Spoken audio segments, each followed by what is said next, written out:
Welcome. It's so nice to have you. We'll be doing what I call a soul contract today. So, a friend of mine has given me her information, her birthday, time, and location. And I just want you to know that whenever I do a soul contract or anything like that, I consider it to be private. So any of the information only goes to you, and it is kept private unless you wish to share it with others. And so here in this reading, we'll be looking at the questions: who am I? What am I? What is my soul purpose? Where am I from? Whatever comes out in the reading. And then beforehand, I've spent some time looking at some information and writing it down on your North Node, South Node, and Astrology, your Chiron, and also your Numerology. So those are probably all like a lot of big words. The Numerology, I was like, when I first heard about it, I was like, that's kind of like weird. Because you will take your birthday, and for instance, this person's birthday is 11/17/1987. So you add up 1 plus 1 plus 1 plus 7 plus 1 plus 9 plus 8 plus 7. You add those all together, you get a number, and you add that number together, and you dial it down to a single digit.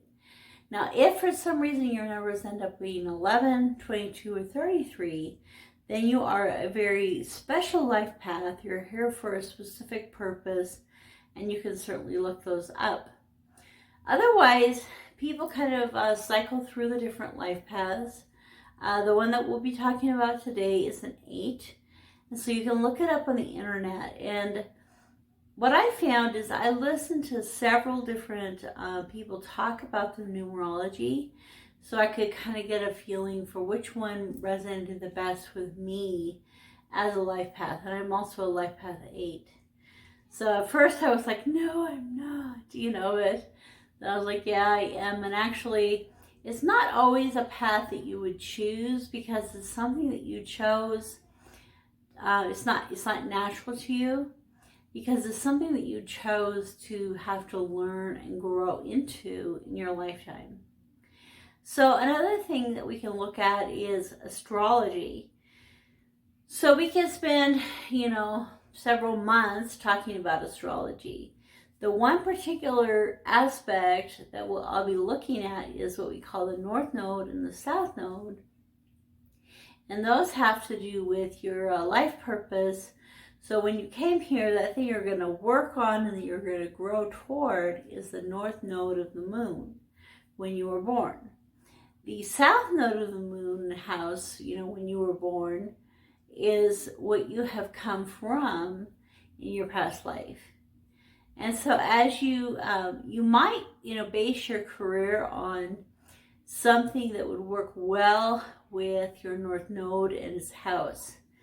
And then in this case, this person, the North Node is Pisces, and the house is the first house.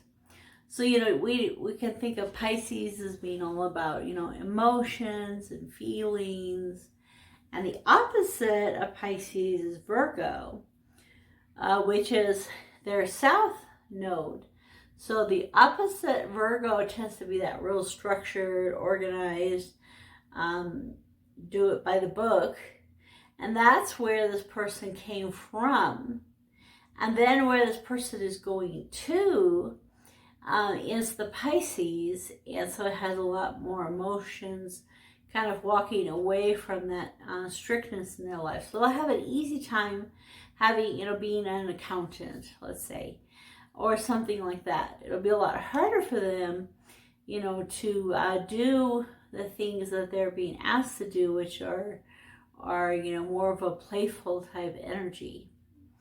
So the other part of the houses, the first house and the opposite is the 7th house. So the 7th house is the house of relationships. So in the past, it was like keeping your home well, and you know, being the wife and the mother, and your whole life has to do with relationships, but not so much home. It could also be other kinds of relationships, like work relationships and stuff, because home is the 4th house. So, but the 7th house is the house of relationships, relating, socialization. And so that's what this person is moving away from. So they're moving away from a structured socialization into a more, you know, easygoing one, which is all about me, myself, and I, and Aries house. So this person needs to learn how to develop that individuality and, you know, the social, becoming very much of an individual. Now, another aspect that I like to think about from astrology is Chiron. And there are many things that you can look at with astrology. But if you look at Chiron, Chiron is this little body out there. It may even just be it's smaller than a planet for sure. It's like a meteor kind of thing. And where it was when you were born shows what wounds you'll have as a child. It's really kind of bad to look at it when you still have your children. And like my children, both of them, their wound is Pisces. So they're going to be wounded in their emotions. So when they wound each other's emotions, I'm thinking, well, they signed up for this. But, you know, it's like kind of almost better not to know. But you can, you know, mine has to do with identity and finding my identity. It was the Aries. Well, anyway, this person is, their Chiron, their wound is in Gemini in the 4th house. So it's an easy one to describe. 4th house is about home. So they were traumatized, abused in some way at home as a child. And it may be, you know, different levels with that. And then they also, with the Gemini, their tendency is like talk too much, gossip too much. And so I wrote that down.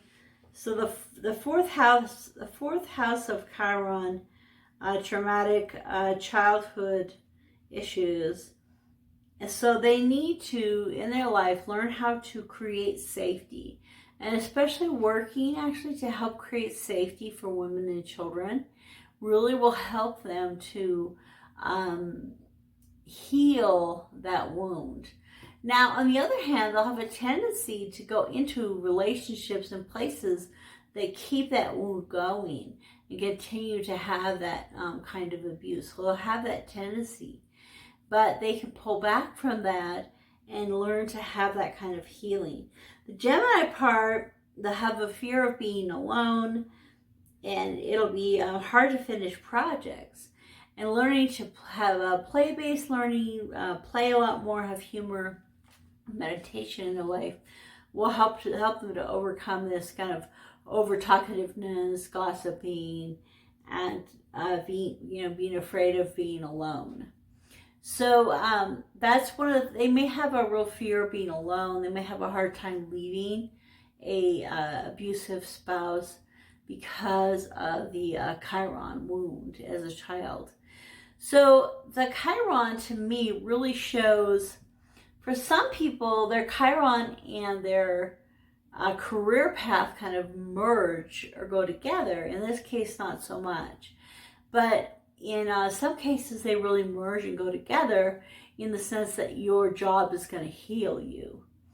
So if you go for a job that's going to heal you, this person could, for instance, run a company as a Life Path 8, because Life Path 8 is leadership, ambitious, goal-oriented, strong, organization, broad vision, good in business, authority, material wealth, ambition, and caution. So you certainly could manifest all these things in this life path, like in, running a shelter. So being the leader of something like that and helping women and children escape could be something that they could do that would help to do their life path 8 and to help to heal their Chiron. And then also in their north node, they need to move toward flow and looking at the big picture, daydreaming, holistic stuff, and kind of like being a musician. And they need to move away from rigidity. They need to let go about worrying about relationships, and they need to avoid breaking things down. And so being the leader in one of these organizations and making sure that you bring other people in to do things like the bookkeeping and the stuff that you don't really need to be focusing on. So this is kind of an example of how you can bring all of these things together and start to think, okay, well, if I did, for my job, if I have some kind of a small business, my own business, or if I'm in a leadership position in a large company, I'm going to be fulfilling my, my numerology path 8. But I need to do the kind of job that is very, a lot of flow, a lot of energy moving forward, and not a lot of, I don't need to be looking at all the little details, so I don't need to be looking at all the trees, but rather the forest. And then taking care of myself as a North Node, house 1, which is Aries. And then in the process of that, respecting and working kind of at least in a humanitarian way toward, play, humor.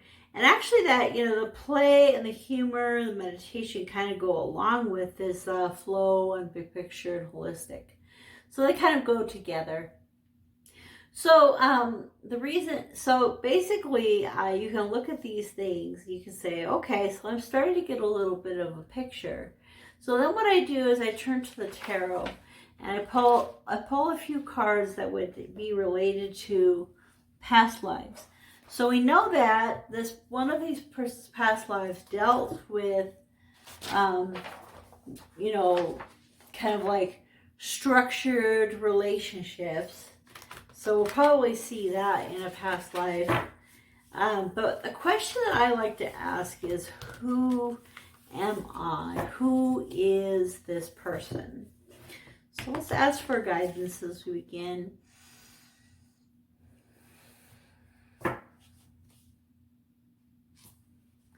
Okay, so normally I will talk directly to you. In this video, I wanted to do an illustration of how I do it, so I spent more time talking about these things. I would, in yours, I could talk more specifically about your particular life path, etc. So, and I'd ask the question, who are, and say your name. So who is, I have her in my mind. So who is she? Like, is she a starseed? Is she an angel? Is she a soul that's reincarnating? And there are other variations. So I would say probably a soul that's reincarnating, and this is beautiful, a teacher.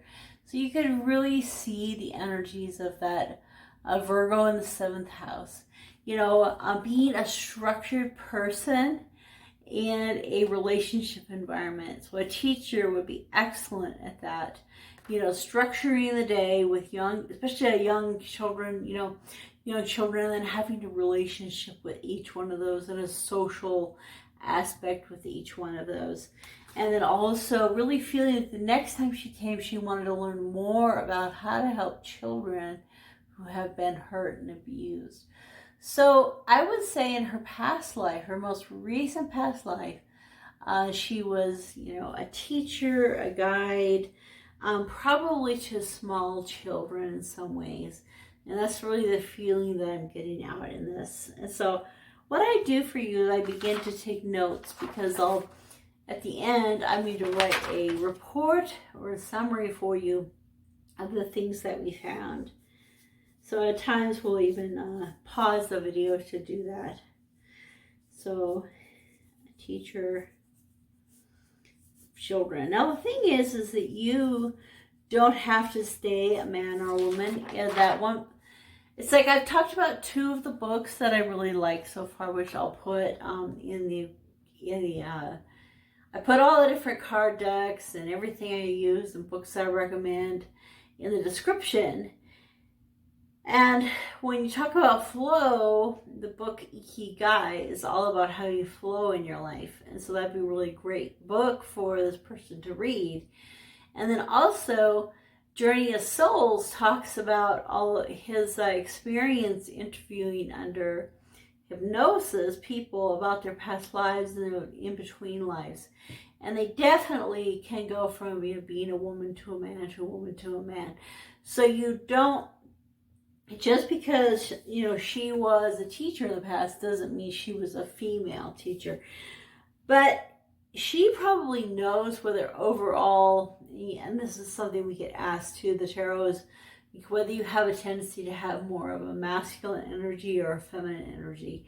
And that could be the case whether you are male or female in this lifetime. The goal is to really try to bring those together. So maybe that's why we go back and forth sometimes. So let's ask again, who is this person?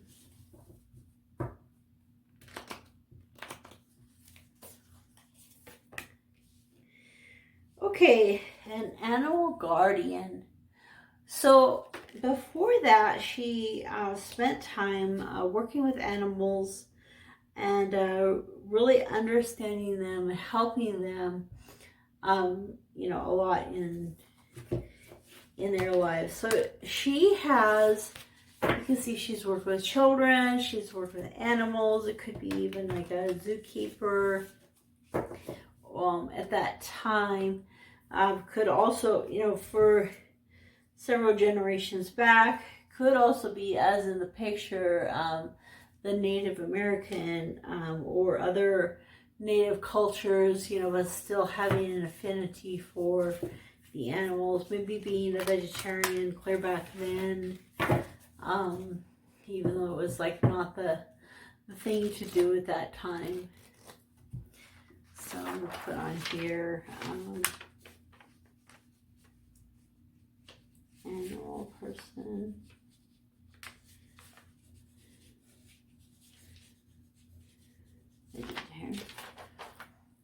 Okay, so these are channeled messages. So we're asking the divine for messages. So the things that come to you as well in your intuition should be noted down. When you see the picture, first thing you think of is probably part of that lifetime. So the things that come to me are part of it, but also the things that come to you.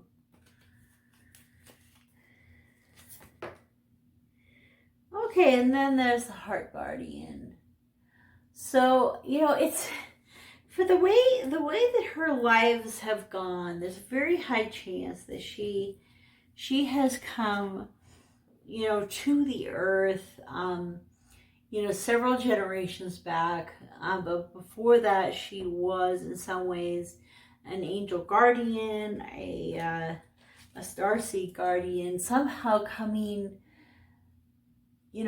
to us really to share the heart. She's worked with animals, she's worked with children.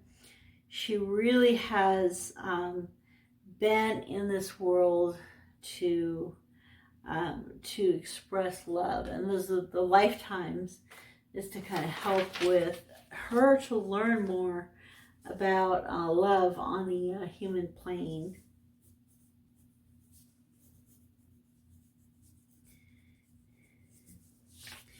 Okay, so I feel good about that. Sometimes there'll be a lot more cards, sometimes a lot less. One person, which is very obvious that they were an angel. This is the only time they've been here.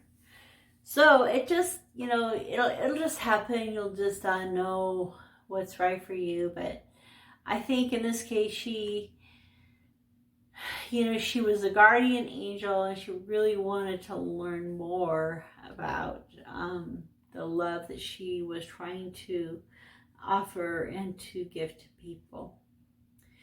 Okay, so the next question, the next question that I usually go to, and I use the animal deck that I like, is the Colette Baron-Reid's Spirit Animal Oracle. This is the booklet that goes with it. And I like to look at these because what I ask next is, what is the purpose of you being here? What is the soul purpose? And so you've created a soul contract. You came to the earth, and I don't think we came, you know, just to have a job and live our lives, but also to learn some really important lessons. So what lessons did you come to learn here on earth? And so I try to come up with about 5 key lessons. You can kind of focus on those. A lot of times there are things that you're like, oh, I don't want to learn that. That's kind of the purpose. Okay, so I like to put the Reiki energy into the deck and each card. Okay, here's the first card. So for her, the first card is the lizard. And it is the number 38, which is 11. Dream the world into being. And the second animal is beaver. Lay a solid foundation. It's a 6. And the third animal is the elephant. Learn from the past. Those some beautiful energies. So what I do is I read in the book for myself, and I ask for the divine to kind of bring out portions of the book that's just really, I'm like, oh, this is the message that we're looking for here. And certainly if you want to know more, you want every single word, you know, let me know. I can help you out with that. I don't want to confuse you and give you so much information that you don't know what to do with it all. And so a lot of times if I read it, something will jump out at me and I'll be like, yeah, it's a real important message here. So I'll put you on pause and take a look at this first card. Okay, so the first card is the lizard. And she talks about the lizard laying in the sun and soaking in the sun. And literally 2 of the words that I had written down, move toward flow and to daydream under the North Node, are what's said in here, daydream. So the lizard is laying there in the sun on a rock and he's daydreaming. And imagination. So imagination flow. So you should let your imagination flow. So these 2 things were written in this write-up again. So it's definitely some very important points. And talking about dreaming a better dream that doesn't include fear. When you have fear and you're afraid of your dreams, you're afraid of making them into a reality, you're afraid of how things are going to turn out for you. That's when things, you know, don't flow correctly in your imagination. So I feel the lesson to be learned is to release fear and to embrace the imagination.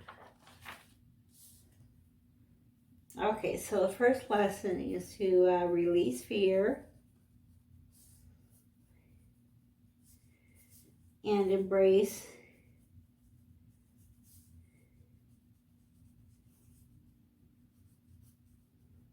and by that to co-create with spirit, which makes sense because that, you know, in order to really follow with the numerology, the life path 5, you have to have a really strong imagination that you believe in, to follow that and to make those things into a reality. So the other thing, that's an 11, so she can look up the number 11 to kind of go along with that message for releasing fear and following your daydreams and allowing your daydreams to flow freely and embrace your her imagination. Okay, so the next card, the number 6, the Beaver. Beaver has to do with the foundation, and 6 is about kind of like building that foundation, rebuilding things after all the changes occur with 5. So 5 is very tumultuous, has a lot of changes. You've gone from kind of a steady 4 to a tumultuous 5 to resteadying, reorganizing, repatterning of 6. And so there's a lot of stability with 6. So let me take a look at the Beaver here. Build a solid foundation. Okay, so the Beaver again has a lot of the same message about dreams and flow. So those two things have come up again. A dream and flow. So lay a solid foundation for your dreams. So you don't want rotten wood. You really want to be building on a solid foundation. So lay a solid foundation for your dreams. Lay out the materials, and it's amazing what will happen. Don't procrastinate, all those kind of things. And in this process, you can actually change the direction of the flow. So it uses both those words again. So the flow of the river can be altered through the strong foundation and the building that you are building, co-creating with spirit. Now the interesting thing, I think of the busy beaver as kind of being that, the 8, life path 8 personality. And then with her, being the Pisces and having the water, and standing tall and really making a difference. So laying a solid foundation for her dreams is really important. So the cool thing is that the Virgo, from the past life will really help her with that.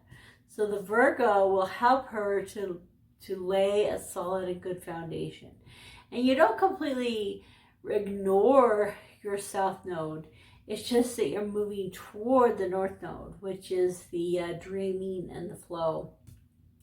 But in order to have the proper flow and to change the course of the flow, in order to have the dreams that you want to stick and stay and be there, you really need to lay a solid foundation. So she's going to lay a solid foundation for her dreams and change the direction of the current. Okay, so the third thing is the elephant, which is a 7. Very lucky number.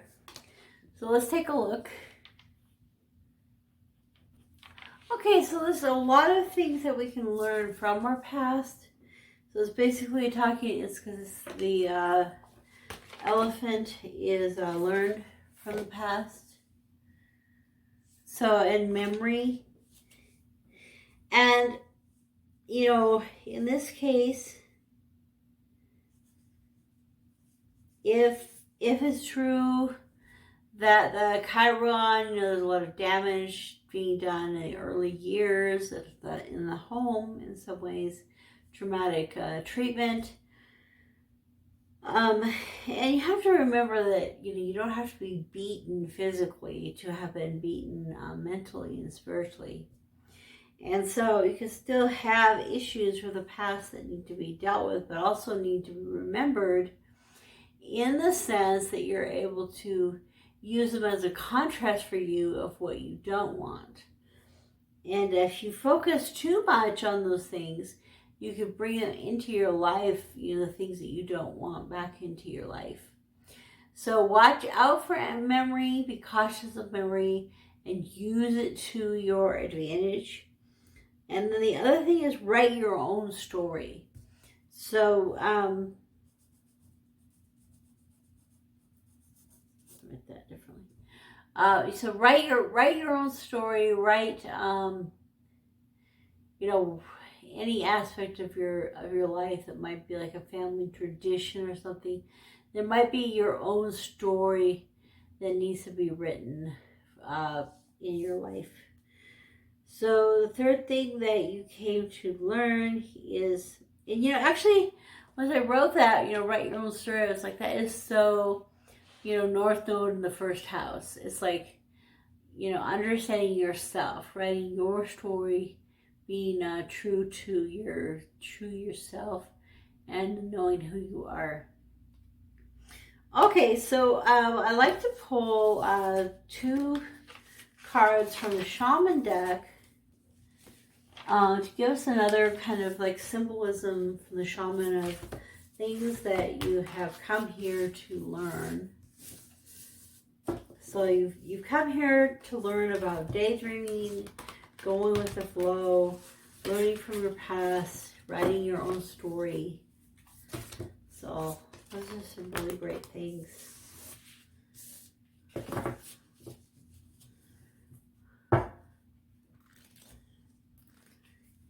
Now your lives in general have all been those, ooh, the Beauty Way. It's one of my favorite cards. It's a 4.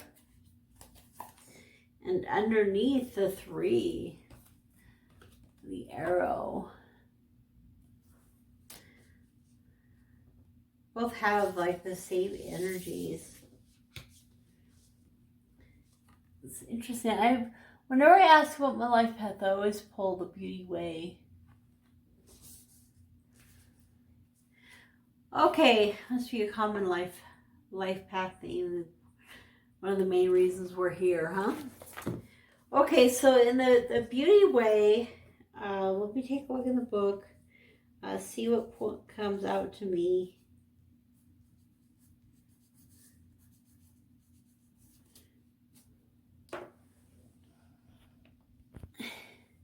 Okay, so when it comes to the Beauty Way, the biggest thing is the concept of picking the beautiful way, focusing on this beauty, no matter what. So, picking beauty, choosing beauty, choice to perceive only beauty. So I was thinking it's kind of like the mantra, you know, the mantra that you can say every day, everything is always working out for me. Like only see that. And then it says stop fixing other relationships, and that was in the North Node as well. Move away, let go of worrying about relationships. So stop trying to fix relationships, accept them the way they are, accept everything the way it is, and accept the Beauty Way. Everything is beautiful. Don't look to the dark, only look to the light. So it's kind of a distorted life of only looking at the good side and not looking at, you know, the yin and the yang, the bad and the good. Looking only at the good.